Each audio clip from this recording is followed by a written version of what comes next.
भारत की आत्मा उसकी आध्यात्मिक धरोहरों में बसती है। सदियों से हमारे मंदिर, तीर्थ और धार्मिक स्थल केवल आस्था का केंद्र नहीं रहे, बल्कि हमारी सभ्यता और संस्कृति के जीवंत प्रतीक भी रहे।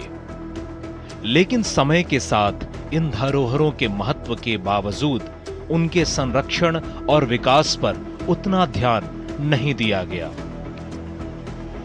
इस स्थिति को बदलने का बीड़ा उठाया प्रधानमंत्री नरेंद्र मोदी ने। विरासत भी विकास भी के मंत्र के साथ सरकार ने यह दिखाया कि आध्यात्मिक स्थलों का कायाकल्प केवल धार्मिक आस्था तक सीमित नहीं है, बल्कि यह भारत की सांस्कृतिक शक्ति और पर्यटन क्षमता दोनों को नई दिशा देने वाला कदम है।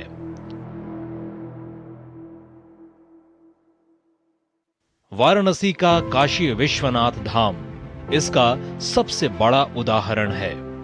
कभी जहां सकरी गलियों और अव्यवस्था के कारण श्रद्धालुओं को कठिनाई हुआ करती थी, वहीं आज गंगा घाटों से लेकर मंदिर परिसर तक एक भव्य कॉरिडोर बन चुका है।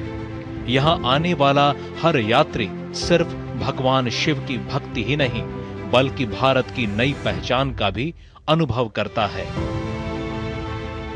विश्वनाथ धाम का ये पूरा नया परिसर एक भव्य भवन भर नहीं है, ये प्रतीक है हमारे भारत की सनातन संस्कृति का। ये प्रतीक है हमारी आध्यात्मिक आत्मा का। उज्जैन के महाकालेश्वर मंदिर का कायाकल्प भी इसी विजन का हिस्सा है।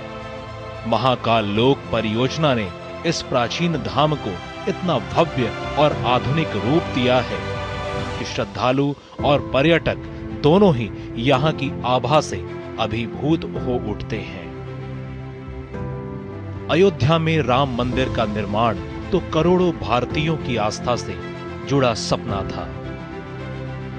जनवरी 2024 में जब रामलला अपने भव्य मंदिर में विराजमान हुए, तो यह केवल उद्घाटन नहीं था, यह भारत के सांस्कृतिक पुनर्जागरण की ऐतिहासिक घड़ी थी। ये भव्य राम मंदिर साक्षी बनेगा भारत के उत्कर्ष का, भारत के उदय का। ये भव्य राम मंदिर साक्षी बनेगा भव्य भारत के अभ्युदय का, विकसित भारत का। इतना ही नहीं, उत्तराखंड के केदारनाथ धाम, गुजरात के सोमनाथ मंदिर, यूपी के विंध्याचल धाम और असम के कामाख्या धाम जैसे अनेक पवित्र स्थलों पर भी व्यापक पुनर्विकास और जीर्णोद्धार कार्य किए गए हैं। इन पहलों ने न केवल धार्मिक अनुभव को बेहतर बनाया, बल्कि पर्यटन को भी नई गति दी। सरकार ने यह भी सुनिश्चित किया कि श्रद्धालुओं की यात्रा सुरक्षित और सुगम बने। चार धाम महामार्ग परियोजना के अंतर्गत 825 किलोमीटर में से 616 किलोमीटर का काम पूरा हो चुका है। वहीं हेमकुंड साहिब के लिए 2730 करोड़ रुपए की लागत से 12 किलोमीटर लंबा रोपवे बन रहा है, जिससे अब कठिन यात्राएं भी सुविधाजनक होंगी।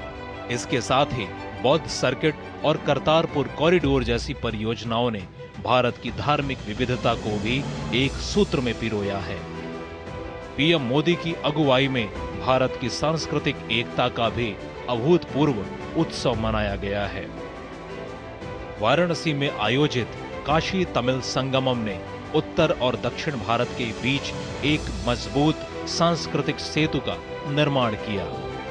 काशी तमिल संगमम अपने आप में विशेष है, अद्वितीय है।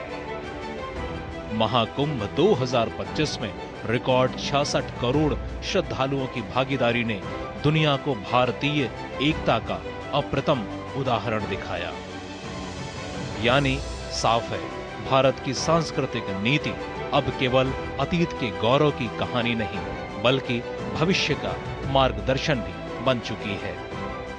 विरासत भी विकास भी अब एक नारा नहीं, बल्कि एक राष्ट्रीय दृष्टिकोण है, जहां अतीत की धरोहरें और आधुनिक भारत की आकांक्षाएं एक साथ कदम से कदम मिलाकर चल रही हैं।